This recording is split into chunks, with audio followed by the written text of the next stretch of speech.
Hello and welcome to 21st Century Vitalism. This is a podcast exploring how we can best maintain a sense of energy, inspiration, and wakefulness while navigating the unique challenges of the modern age.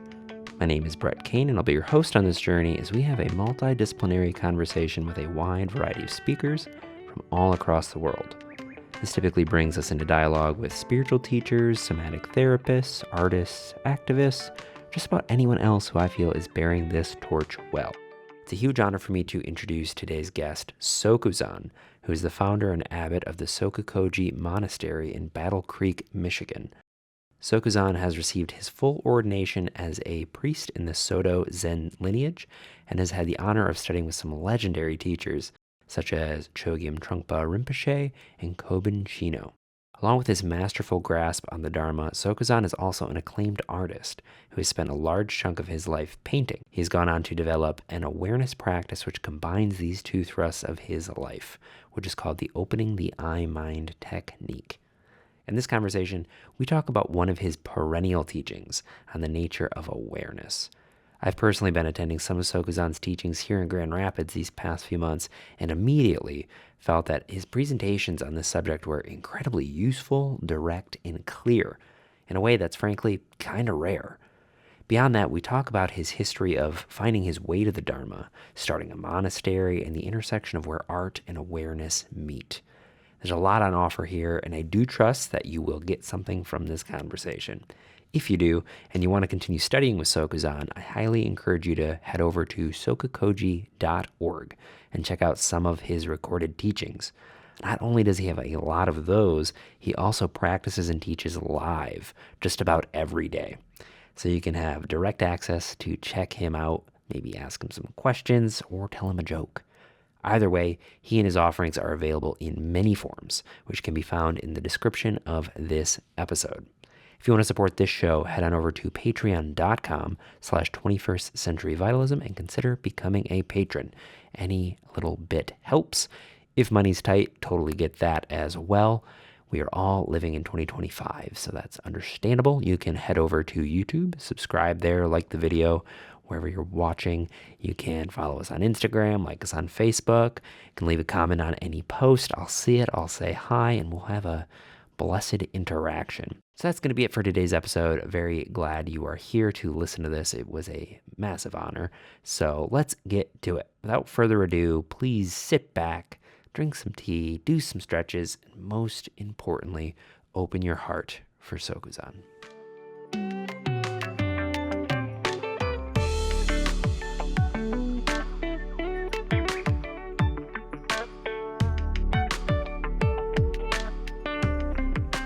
All right. Sokuzan, so we are now live. I just want to start by saying thank you so much for giving me some of your time. It's an honor to have you on the show. Just to start off, how are we doing today? Doing pretty good, some ups and downs, but basically have leveled out right now that we're talking. Not too bad. Yeah, good.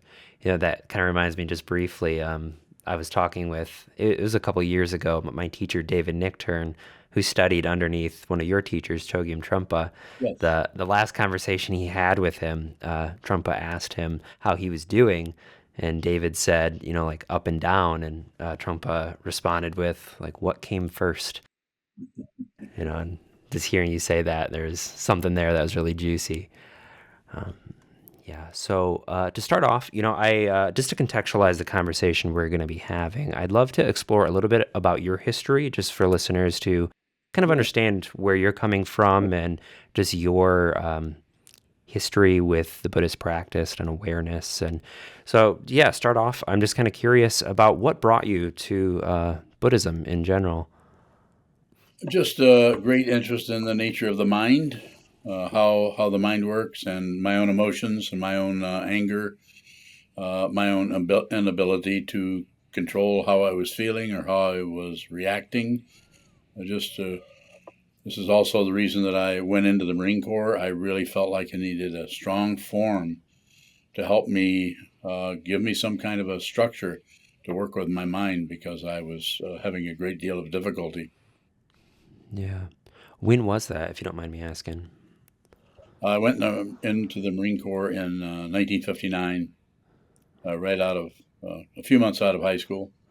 And then my first real introduction to Buddhism. I had a couple of other things that I think had something to do with Buddhism that were like finding a Buddha incense burner in Woolworths. So I think that Wow. was my first introduction.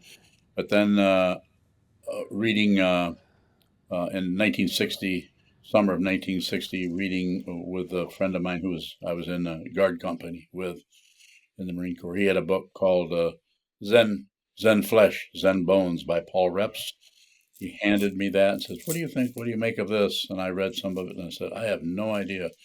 What is that? Where did you get that?" So that was my first introduction to Buddhism. Yeah.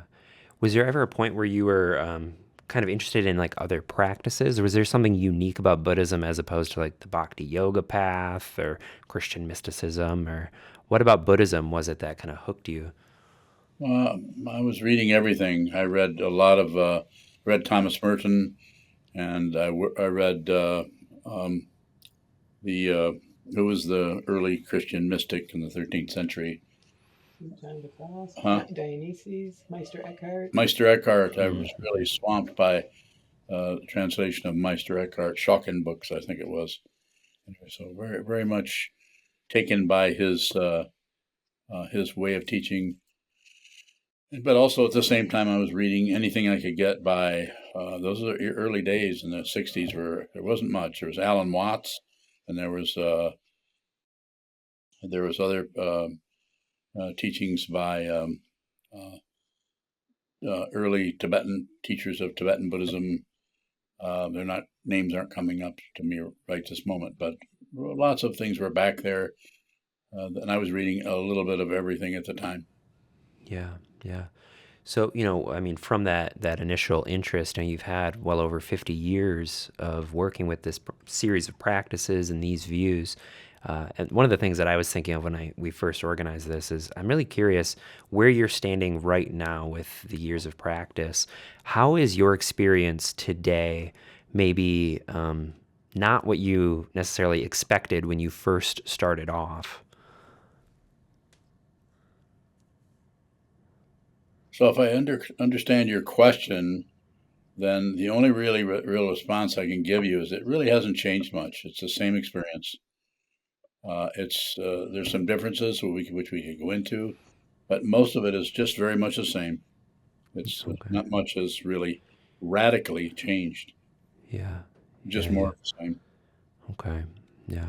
So, as you're engaging with this practice, as you're learning and studying this, at what point did you decide to become a teacher and start a monastery? I never really decided. It just happened to me. More like I don't mean to be romantic about it, but more like rain falling than anything. It Mm, just started to happen. yeah. I just I couldn't help it, and I had had meditation students since I first became trained as a meditation instructor by my teacher Chogyam Trungpa Rinpoche in 1978.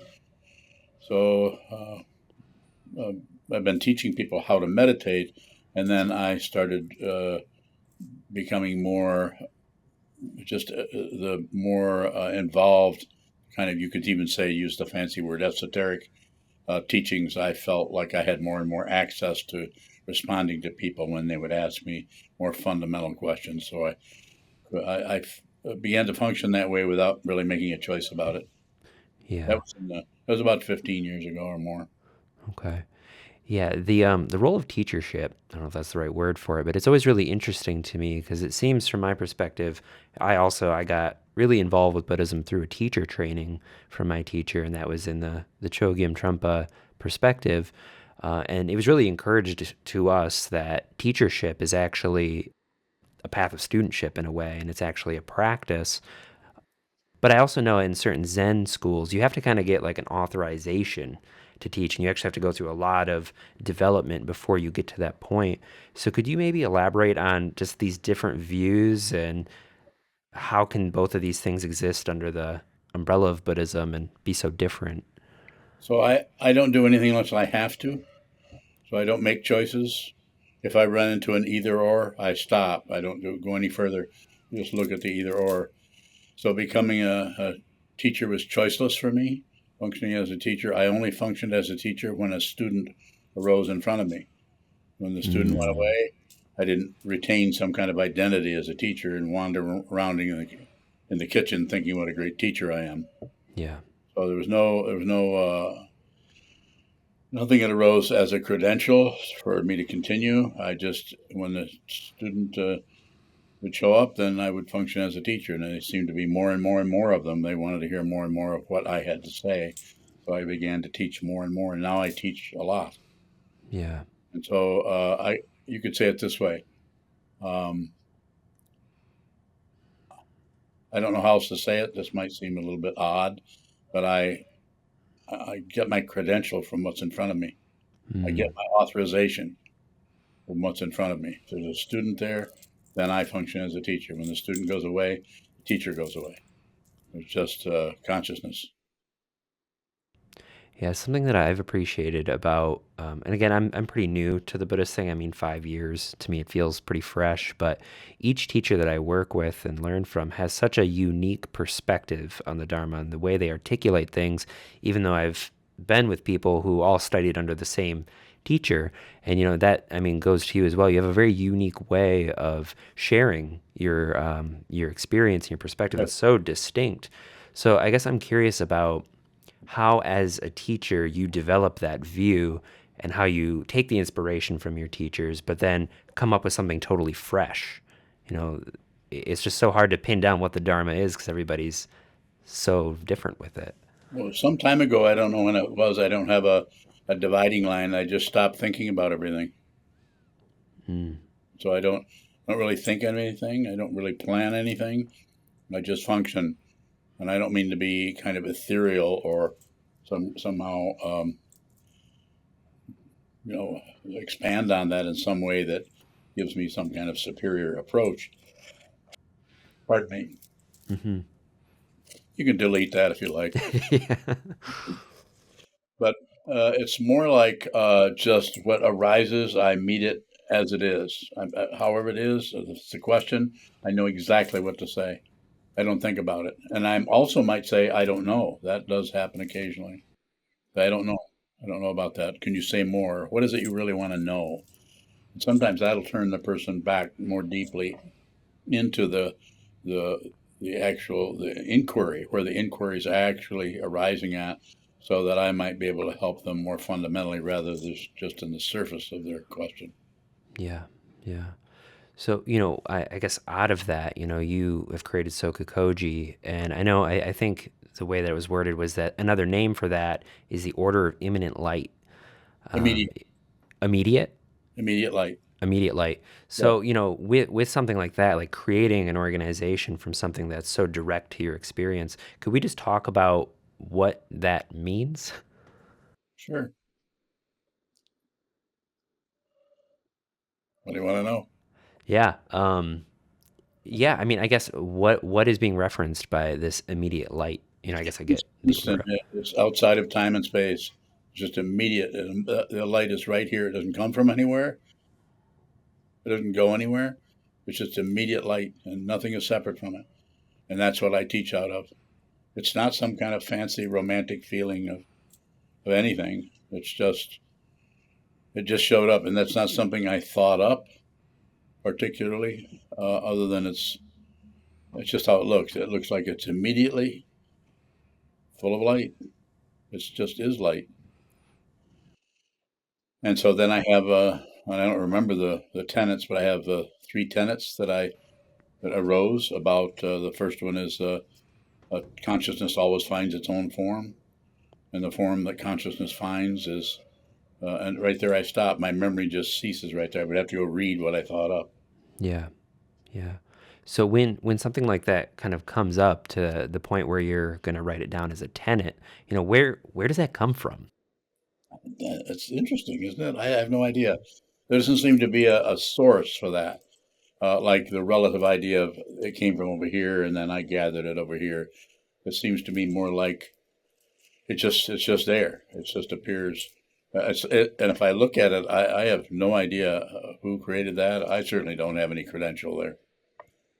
but I'm very certain of what is being said there in those tenets. Yeah.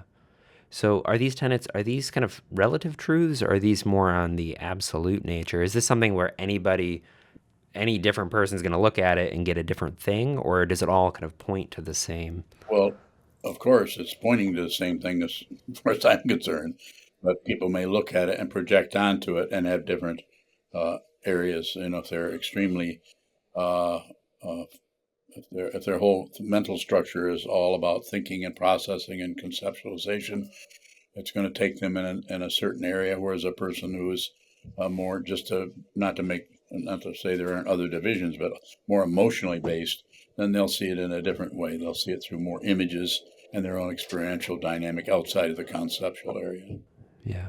Is there a benefit to using the conceptual model to Of course. analyze, tease Oh, apart? yeah. Where does that fit in with the It's practice? it is that. It is the practice. We study the 30 verses of Vasubandhus, which is very conceptual. We study Dogen Zenji, which is a combination of ultimate and absolute truth in the same sentence. It's just an astonishing teaching. The Trungpa Rinpoche was also a skilled master at delivering ultimate truth and relative truth in the same few words. It's because he was looking at it, he saw it, he smelled it, tasted it, touched it, felt it, heard it, remembered it, and he taught out of that. He was an astonishing teacher. Yeah. You know, with a lot of these great teachers, I've heard so many stories about like the Karmapa and I mean Chogyam Trungpa, and there's almost seems to be something about the way that they communicate where it's almost like not even what they say, it's how they say it and how they're showing up. That's a big part of the transmissional kind of field that ends up happening. Seems to be. Yeah. And as I think I've seen you in person maybe like 5 times now. And I don't want to put words in your mouth, but it seems like one of the core messages that I've picked up from you is just to very simply be aware. Almost beyond anything else, any sort of teaching, any sort of practice, it's to just be aware. Yes. And this is a word, awareness, that I think we all have a different understanding of. And I guess I'm just kind of curious, this might be a big question, but what exactly is awareness? So you see my hand move, and you're just aware of it. But now, if you see my hand move, and you're aware of it, and if you do anything with it, if you complement it, if you change it, if you call it a hand, if you call it Sokuzan's hand, or if you call it a hand on a computer screen, if you do anything, you say it's a pink hand or a blue hand, or anything you do to change that from what appears into what you think it is, what you presume it is, what you evaluate it to be.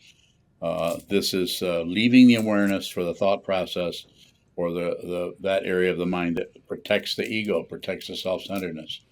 And that's why it's so important to be aware. Just receive. Sit down, hold still. All the senses are open, the eyes are open, and just practice training your mind to be a receiver of this incredible world. As Dogen said in the 13th century, when you go out towards the world, this is delusion. When the world comes towards you and you just receive, this is awakening. Yeah. This seems so counter to the way that a majority of people are living. And even as you just said that, as you were moving your hand, I could feel within myself all the ways that I was describing different characteristics. And there was something about that felt very protective and like, oh, I understand this. So how is that a bad thing to try and understand and to seek a sense of safety through these? Not bad. No, it's not bad. You're aware of it. So it's not about nothing to fix, nothing to change, nothing. If you go into that area, relatively it works because everything is circular. Just like the planets going around, everything is circular. One of the biggest things we know about that is a particular system is the star system or the solar system. And it's all telling you exactly what this is. Circles. Relative truth is circles. Life and death, life and death, life and death. And consciousness comes into manifestation, passes out of manifestation over and over again.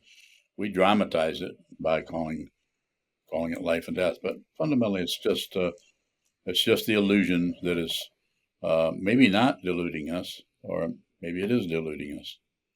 We just watch what happens. and eventually return to your true nature, which is consciousness only. So, ascribing that to the notion of enlightenment, that's something that I think a lot of people, especially on the outside, are really kind of attracted to. There's this very seductive quality about the notion of becoming enlightened. I guess from this perspective, talking about just being aware and the fact that things are always circling, I guess what is enlightenment in that case? Well, there's different ways of talking about it. Maybe the way you're asking the question, I can just say it simply this way, and this might not end our dialogue here, but stop separating yourself from anything by just receive. But if you just receive, because you are what you're receiving, you just don't know it. Anything you're receiving, whether it's the worst feeling you've had, or the worst situation in your living room or down the hallway, or the best thing that's happened over here, those are not separate from each other.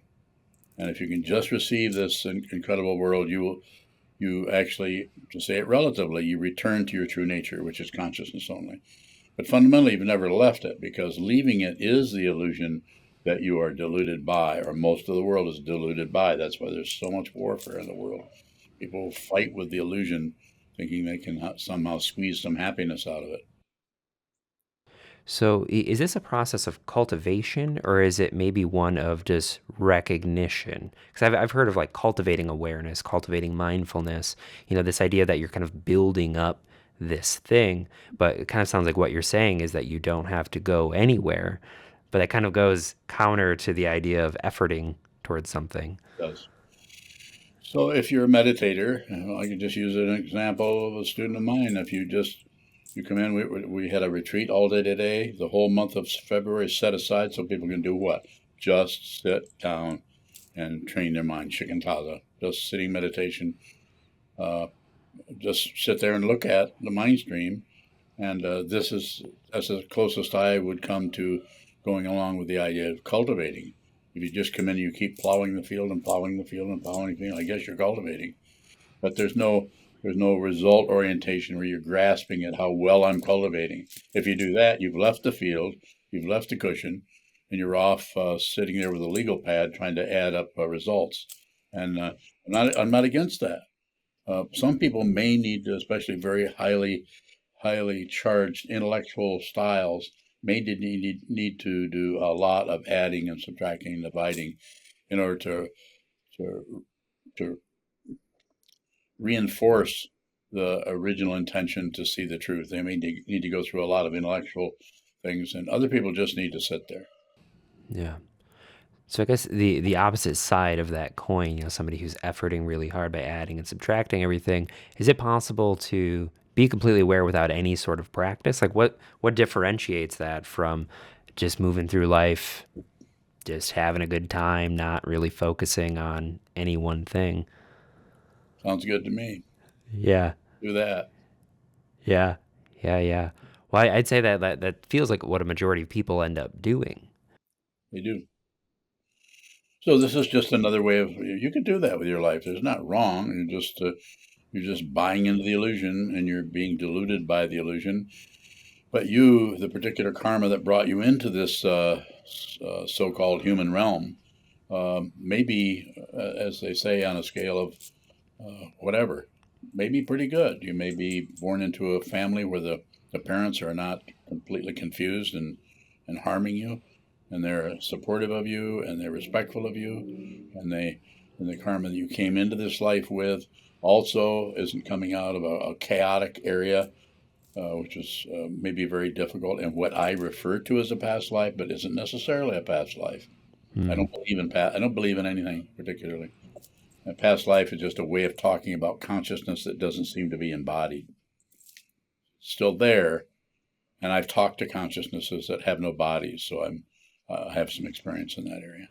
Yeah. I feel like I have to pause and ask about that a little bit, because I think a lot of people who aren't at all familiar with any of this view, what do you mean by talking to consciousnesses that aren't there? Well, I might have to do it through a medium. Some people are more porous in their mind stream. So some people are mediums without even knowing it. Usually if they're mediumistic, they try to shut that out because it can be frightening. But I have students who are very porous, and I've helped train them. I'm not particularly. That's not shut down, but I use other people's consciousness with their participation. We do it together. We go into consciousness and we locate aspects of consciousness that seem, capital S on this, that seem to be disembodied. And so we treat them as they appear. We talk to them as if they're real. They think they're real. I've had experiences I could go into. I don't know if you want me to elaborate too much, where I've actually talked to somebody who was possessed by another consciousness that had passed recently, and they had gone into this person's consciousness. Wow. And, yeah, very powerful. Yeah. With something that is disembodied like this, I mean, this is actually still pretty new to me as well. Is there the same levels of, I guess, delusion, wisdom, or is there kind of like, do you have to kind of be advanced to do something like that? It is so complicated. Yeah, it's wild. It's so complicated. We could all spend a lot of time just looking into that. That's not something that science even bothers with. It just makes assumptions based on relative truth, because it doesn't want to work with absolute truth. It wants to just make observations and conclusions about it, because that's how it gets credentials, that's how it gets money, and that's how it has control, and that's how it gets a credential. So you just about have to enter the spiritual path in order to work with absolute truth. Yeah. Well, it's interesting because I feel like from my experience, sometimes I feel possessed. Like I don't think I'm necessarily mediumistic, but sometimes I feel like the quality of my thoughts is so different than what my regular patterns are. And interacting with a lot of people, I mean, we can show up in so many different ways. Okay. You know, I guess with that, I guess what is the nature of personality in this perspective, and the fact that you can see somebody day in, day out, and there's some sort of consistency. I guess if you could just speak to the nature of, is there a core that everything kind of emerges from, or are we all just kind of momentarily possessed by all these different energies? And Well, I would go along a little bit with what you're saying there, but basically the ego, or the self-centered part of the consciousness, if it's just functioning in a reasonable way, then it doesn't seem particularly crazy. When we win something, well, good, we won, we got ahead. Or we lost something, oh, that's too bad, I didn't want that to happen. But whereas other people just go crazy if they lose, and get super excited if they win, and then they try to continue that. So it's the demand for things to be a certain way that that's how ego starts to show up. And as far as personhood, that's some of that, and this is why it's difficult to come to a conclusion about it, because some of that is what is actually coming out of that particular consciousness that's across the room, across the table from us, and some of it is our projection onto that person of that personality.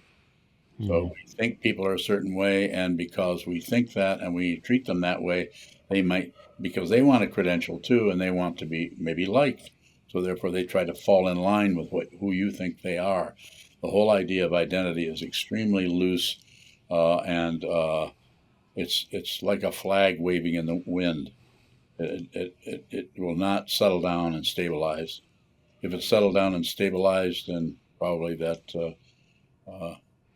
it would just go away. It would just vanish. It wouldn't hold still and just be that personality.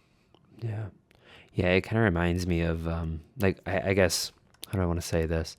The notion of somebody being an asshole, and you're like, wow, you're really an asshole. And then are you saying that it's possible that they could like use that as kind of a bolstering up of their self attachment? Like sometimes it's better to be an asshole than to be nobody. I got a good point. Yeah, I think so. But take the negative area and just be that negative person. Just lately, after all the political chaos that's recently has ensued, we see a lot of things on various social media where people are just deliberately being rude, crude, and just terrible. I don't know if they can keep that up, but they're doing a lot of that stuff, and it's very uncomfortable, but it probably will not last. Nothing lasts. Even the worst possible thing won't keep going. Yeah.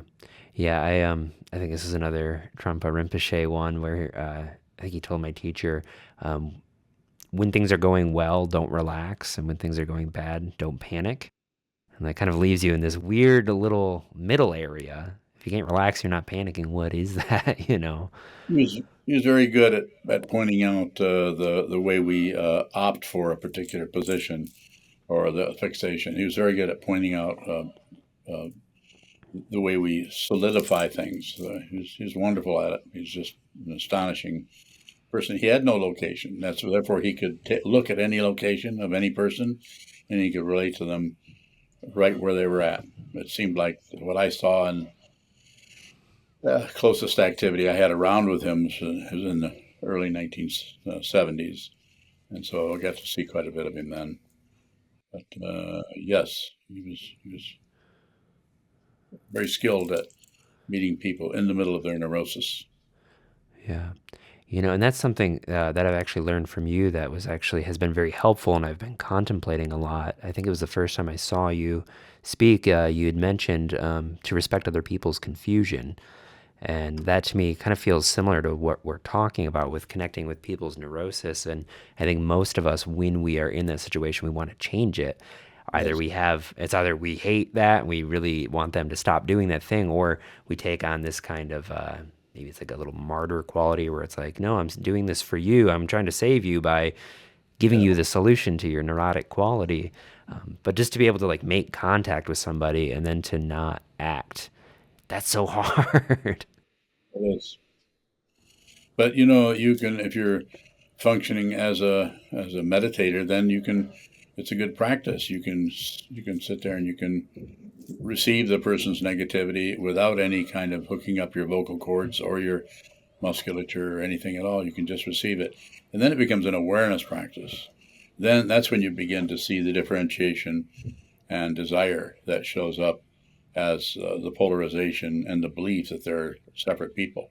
There are no separate people. This is an incredible illusion. We're fooled by it all day long, every day, all day long. And you don't have to be fooled by that. If you realize it, you might not be able to scold somebody and say, stop acting like you're separate. You won't say that, but it'll be your practice.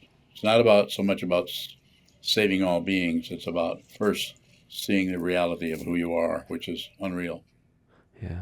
Mistaken identity over here. So I guess how does this carry over? I mean, you kind of brought up the current political climate. There are certain figures out there which are behaving in very uncomfortable, not harmonious ways. How are we to kind of relate to that in a way that, again, doesn't make us super reactive, but also puts like a firm hand to like injustice? I guess like what's the role of the meditator in responding to just the situation of today? Well, the very best role, or the very best response, is to train your mind. Make that priority. It's something you don't have to say so about much in the world. I sometimes refer to all the things that are happening, whether it's in Gaza or it's Washington D.C. or whatever. These are incredible landslides that have been going on for not only years but decades and centuries. These are the movements of karma down through the ages, down through from the Peloponnesian Wars to the Vietnam War. You cannot stop those. The momentum there it's like the weight of gravity. It's just like boulders coming down a hill, and for you to stand in the way of that with your protest sign is kind of a waste of energy. It might make your ego feel good. You might feel like, well, at least I'm doing something, but that's ego. That doesn't help people. That just helps, possibly gives you the feeling of doing the right thing. Be very careful about doing the right thing, like the movie says. Well, they didn't say that. I guess I said that. Yeah. But what you should do is train your mind. Be responsible for your life. This is your world. This is not some other world out there. What you look around is you're seeing yourself everywhere. You are not separate from anything anywhere. Want to save the world? Then see what it is. See the way in which the world suffers. That's how it's done. We have to receive it. And obviously, it's easy to just take all of our energy and just throw it at all the baloney that's coming out of the news media and everything.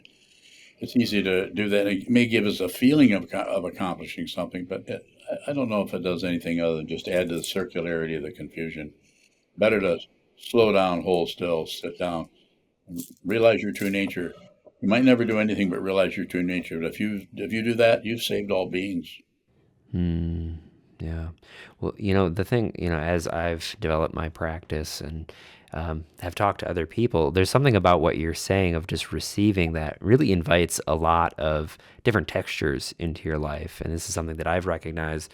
There's really big emotions. There's really big angers and upsets. And, like training to be able to hold that is, I think for me, that's like the challenging part, when I'm sitting on the cushion and I feel the agitation of boredom or just like the fear for the ecosystems, I guess what would you say to somebody who's beginning this practice who is overwhelmed by just what they're seeing within themselves? Are you that somebody? Not really as much anymore. I feel like I've had a lot of space, and I think a lot of that has kind of simmered quite a bit. But I used to be, I think in my early 20s, I was dealing with a lot of mental health stuff. But I just imagine there are a lot of people who are very disconnected from the practices we're talking about, who are very scared. And to face their fear like that takes a lot of courage, Yes. So I guess, how would you respond to somebody who comes to you and is like, I'm freaking out? Well, I probably will. I mean, I don't have a general response. I've had people come in here. I had a fellow come in here today for a first interview he had in 5 or 6 years. He came back this way after being away. He was a student for several years, left, went off, and came back. So I'm endeavoring to meet him where he's at and work with him where he's at. So I don't know if there's any magic formula for it other than just do that. Everyone's life and karma is so different and so can be so very complicated for each person. So and all the negativity that arises, I just encourage people to train their mind. Find some time to sit down, hold still, watch the mind move without agreeing, without disagreeing, and without distracting or ignoring oneself. That's quite a practice right there, and that can take your whole life. Yeah. Yeah, one of the things I've recognized, interacting with people like yourself and people who've had a lot of practice and are really committed to just receiving, they kind of emanate a little bit of a charge that I think in itself is actually really calming to people. So that's something that I've taken to talk to people about, is like doing this self-practice is actually the best thing you can do for your community, because it's holding a tone, quality of sanity that the rest of the world is just going bonkers. But if you can hold that sanity within yourself, then that's really nourishing to people. Yeah, and if you do that, you can still get accused of avoiding or of ignoring or not being aware, because you're not doing what they think you should be doing, something different. So you can still get accused of all kinds of things. It's hard not to defend yourself and explain why you're acting a certain way. Yeah. Yeah. I think it's especially true in today's internet age as well. I think that that's such an interesting element of the idea, this kind of illusion of individuated self, is like now we have social media where you have this like externalized version of your personality that you can curate. And I just think it might be more tricky now more than ever, where you have your immediate experience, but then you have this online thing and you have people's opinions, and you're trying to grow a platform, or you're trying to get likes and comments. And, it's, do you think it might be more challenging now in today's environment than it was, say, back when a lot of these teachings were first kind of arising? I don't know if it's more. I think it's much different. It's much more immediate. Like Marshall McLuhan talked about the global village. We have it now. I mean, back in the 1950s and 60s when he was talking about that, and his understanding media. Now we have it. I mean, it's just like you know what's happening in the southern Sudan, no more than you know what's happening in the city 12 miles away. Just an astonishing global village idea. It's happening everywhere. So there's a downside to that, and probably quite an upside. Hopefully, we look at our environment. It's basic thing we need to look at is this is, Earth household. We really need to look and see, are we crapping in our own kitchen table? We really need to look at the weather situation. Otherwise, we won't be able here to practice the Dharma. Yeah. Yeah, that's a very good point. Something else I wanted to bring up, and I think something that I'm finding really interesting, because I haven't interacted with a lot of monastics before. My Dharma community was very much focused on like the Shambhala teachings, where it's like householder practice Yes. and just engaging in the world in the natural ways that you do. And I'm kind of curious with your perspective as somebody who has gone the monastic route, what advantages are there to doing that? Why would somebody do that if the goal is to just be aware in whatever it is that you're doing? I guess why go down that path?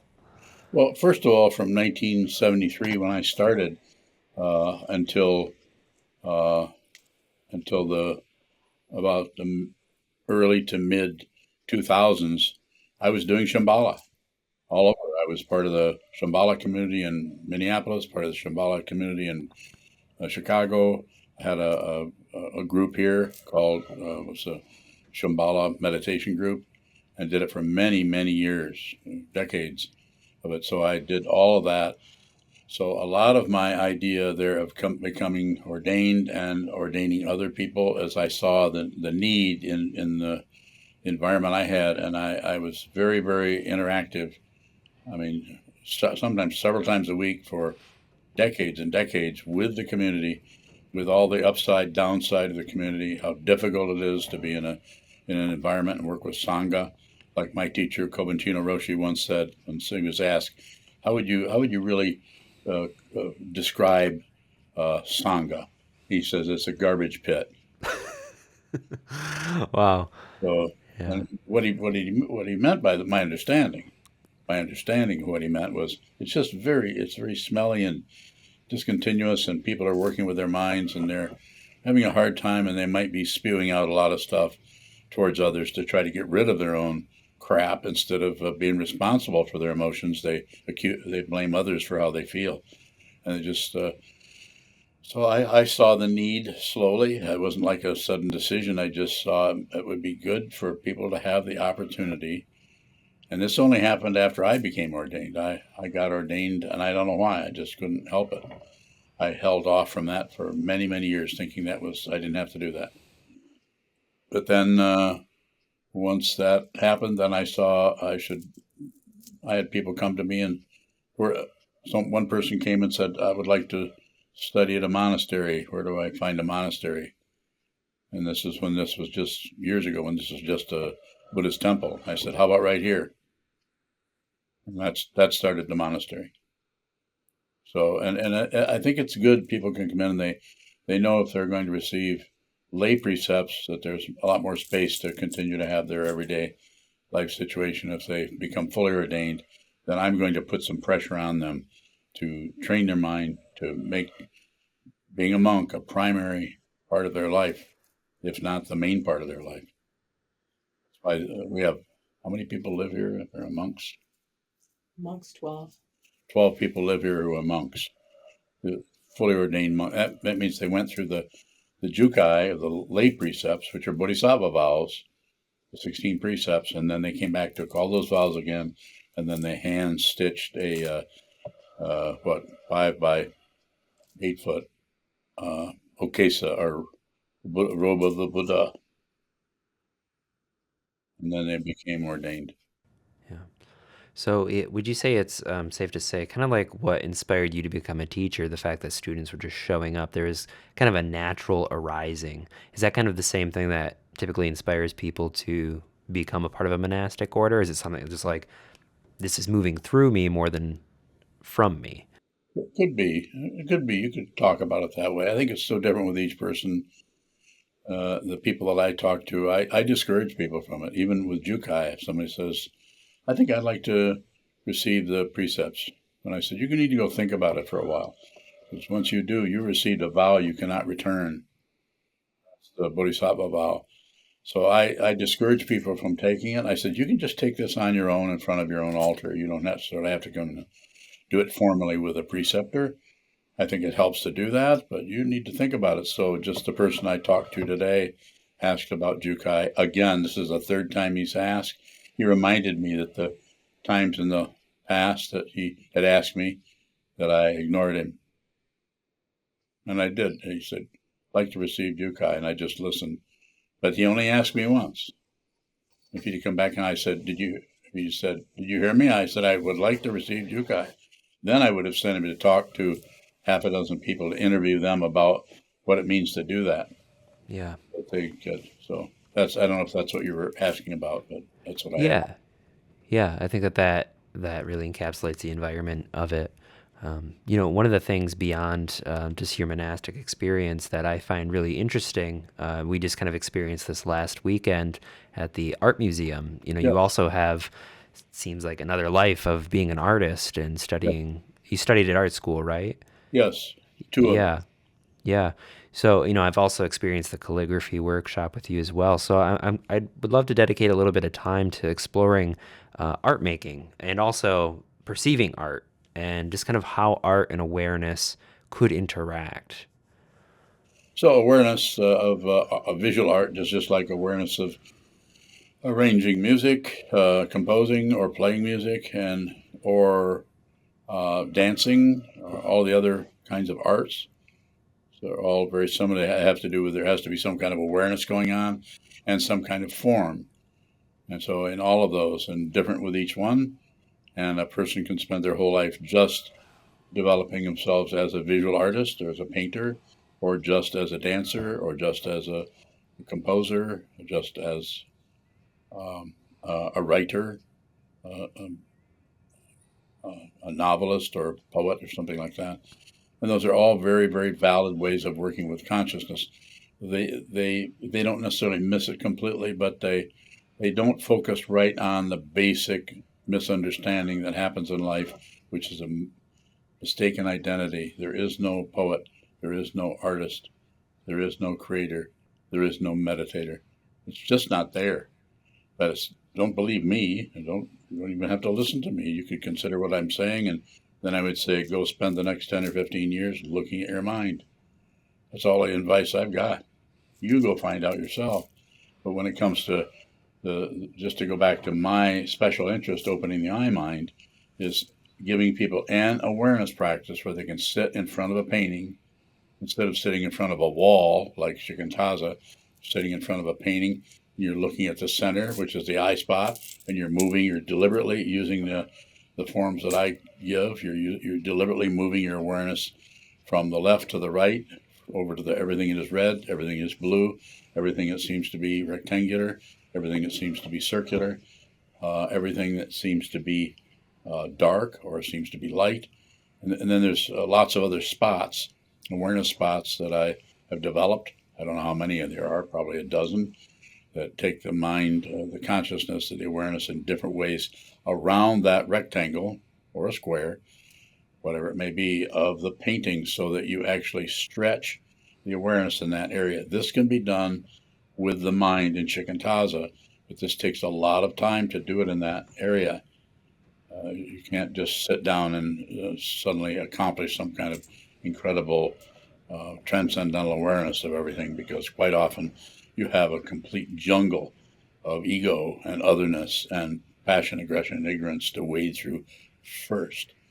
Whereas with the visual situation, you are not plagued by that right away. You get to set that aside and just work with a simplified version of the world, which is red, blue, yellow, green, round, square, over there, over here, picture plane, person plane, eye spot, awareness spot. So quite interesting area. Yeah. So how does this translate to the art of calligraphy then? So like with the creation of art and doing stuff like that, like how does that differ from, I guess, just like any other art making practice? Is there? So when you're actually when you're viewing art that someone else has made or you've made, then you're using an exercise you don't have to, you can do it however you want to do it. But if you use the way I describe, then you're going to be, then you're following a certain pattern, a way of doing that. And if you're doing calligraphy, then that whole area for me, I think I did some calligraphy yesterday. I'm doing quite a bit of calligraphy lately. I've not worked on any standard traditional kinds of paintings in a while, Although sometimes I do, and I have canvases stretched that are 5 feet by 8 feet that are blank. Will I go back and paint on those? I have no idea. I don't decide things.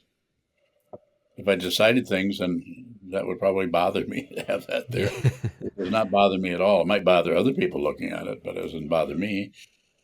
And the calligraphy part is was watching from many years and years of training my mind to see what's there, not what I think is there, but to actually see what is there when my arm moves and my eyes and my consciousness, my visual consciousness is looking at, say, in the case of black sumi ink, moving across a white picture plane. I'm just aware of that. I don't judge it. I'm not looking to see, is this a better shape or a worse shape? There's no judging going on. There's just the expression of movement in space. And so it's very simple. There's no accomplishment. You might notice after you're done that looks pretty good. You might notice another time that, you kind of, it looks a little fumbly there or something. But you may not have any kind of way of going back and kind of correcting that. It would be more about just continuing to practice that. Yeah. More about that if you have it. Yeah. So with that, I feel like, again, there's kind of a practice quality to not being judgmental toward what you're creating. Does that kind of start off where are you able to be fully aware of what's happening with the movement, the black ink on the white? Oh, and I'm judging it as I'm doing it. Like, is that actually still a full expression of the practice, or is there kind of a refinement that ends up happening? I would say what happens is less and less and less personhood, less everything. If there's anything at all, there's just black ink. Yeah. There would be no person who's aware of it. There's no awareness. There's no the positionality and the reference points are gone. Ego does not like that. Ego wants to know if it's making a mistake. Ego wants to know if it's doing this so that it will be a beautiful, balanced piece of calligraphy. But consciousness doesn't care.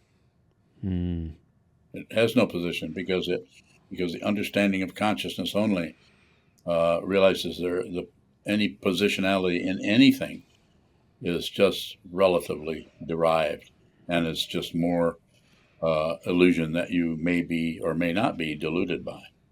Yeah. And I mean, that really is a beautiful encapsulation of the art of meditation itself as well. And I would imagine, again, I'm just extrapolating, someone listening who is very fresh to all of this style of communication. It sounds almost like, how do I want to say this?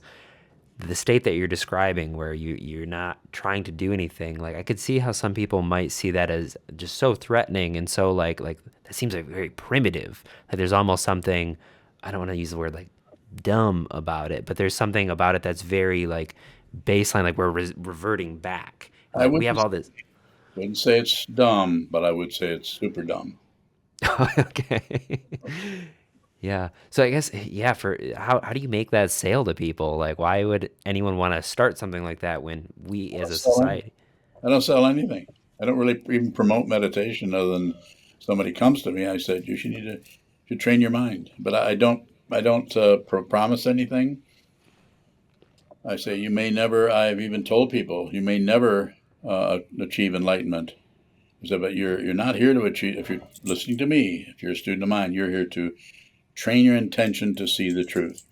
If the intention is what is important, not the result. If it's a result, then it's just bullshit. You can delete that if you want. It's just not true. And it's sad that so many people, even great meditation teachers, will promote that kind of accomplishment mentality. And sometimes it's meant to do that in such a way to just keep you going and keep you looking at your mind and encourage you to keep going. And I would respect that. Their way of teaching, if they have a close relationship to a student, and it sounds like it's probably a good thing for them. I just don't teach it. Yeah. And this is, I think, probably the biggest thing that I struggle with. So this is a little personal. My level of practice is like the idea of right effort, because I hear exactly what you're saying, this lack of striving, but like, how do you maintain the energy to continue instead of just like, I'm just going to give up and just kind of sink in? And See, look at the polarity you just created. You said you actually, in your question, you created polarity, and you gave me two choices. I can do this, and I can respond this way, I can respond that way. And I'll respond in a way altogether. It doesn't matter. And I'm not talking about dismissal or ignorance. I'm talking about many years of watching the mind and seeing it. It is not important what you do. It's what you're aware of. It's so important what you're aware of. What you do because of the karma that shows up as Brett, or the karma that shows up as Sokuzan or Ondo. It's so different for each person. It's being aware of that. Awareness is and it's so hard to even use your words to sell anybody on that. Why would I want to be aware of the crap that's arising in my mind? That's what you need to. You're given this incredible gift of this illusion of otherness, and you don't have to be deluded by it. You can actually see through it, and you can live in the middle of the illusion, and you can dance in it. I totally enjoy myself no matter how I feel. I don't believe my feelings. I don't disbelieve my feelings. I certainly am not going to ignore them. Yeah. If I believed my feelings, I probably wouldn't be doing this. Is that kind of referencing what I've heard described as one taste? I think Yes, that's in the Mahamudra. Rochig, that's a Tibetan teaching of one taste. Yeah. Wonderful. Well, we are kind of getting up. I'm sorry, what was that? I was just going to say that's one of the things that you were quoting Trungpa Rinpoche, saying of what came first. Yeah. Going back and forth. That's all he was pointing out is the singularity of just consciousness only. That's what he was pointing at. Yeah. Well, that feels like a pretty good bookend. I mean, I know we're getting up to that hour point, and I feel like that kind of brings us back to the beginning there. So I want to leave a little bit of an opportunity for people who are feeling some sort of charge to what you're saying. Is there anything that people can do today to connect with you, more of your teachings? Do you have maybe like online resources, or I know you have a location, and how do people go further if they want to? We have Sokukoji.org. That's our website. And then I have 3 books that have been published. Another one on the opening the eye mind, that's coming out fairly soon. And beyond that, there's another one called Addiction Awareness Meditation, which will be coming out, that is just working with people, not about practicing Buddhism, but about using awareness to work with the difficulty that people have who are addicted with activities or chemicals, for that matter. So there's those books, and then there's All of your teachings. all the teachings. There's like hundreds and hundreds of over 1,000 YouTube teachings.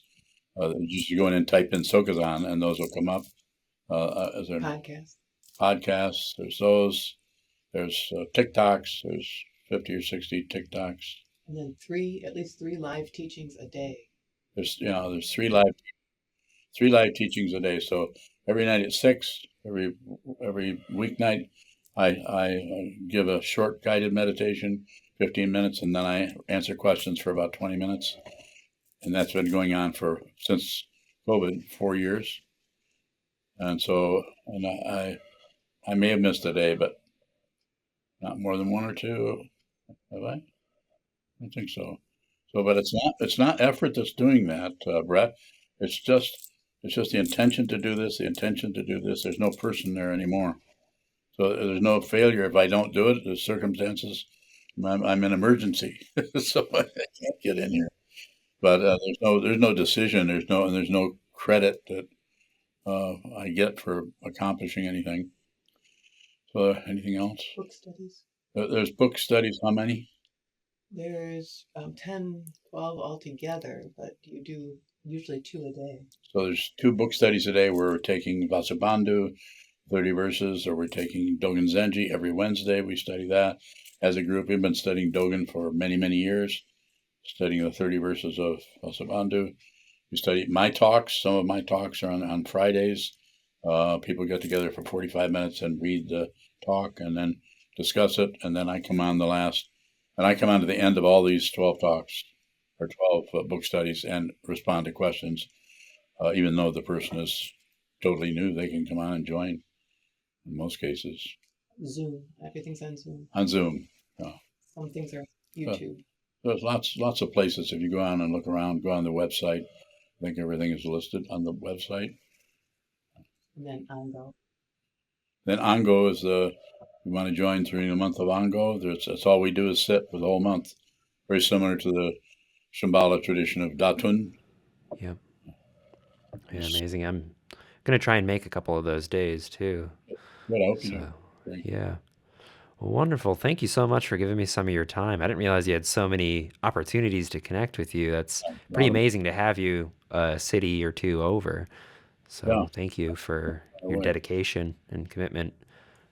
So come down and see us when you can, when you get some yeah, time. wonderful. All right, Sokuzan, thank you so much. Truly, such a treasure. So Thank you. yeah, Thank you. we'll catch you next time. Okay. Bye-bye.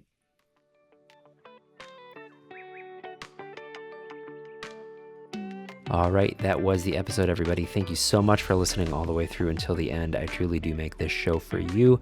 Once more, that was Sokuzan. You can continue studying with him over at sokukoji.org. You'll find the link to that in the description below.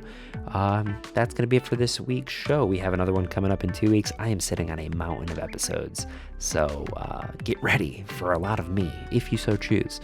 If not, then I guess you'll never hear them. That's great too. Whatever floats your boat. I hope this finds you well. Thank you so much. Catch you next time.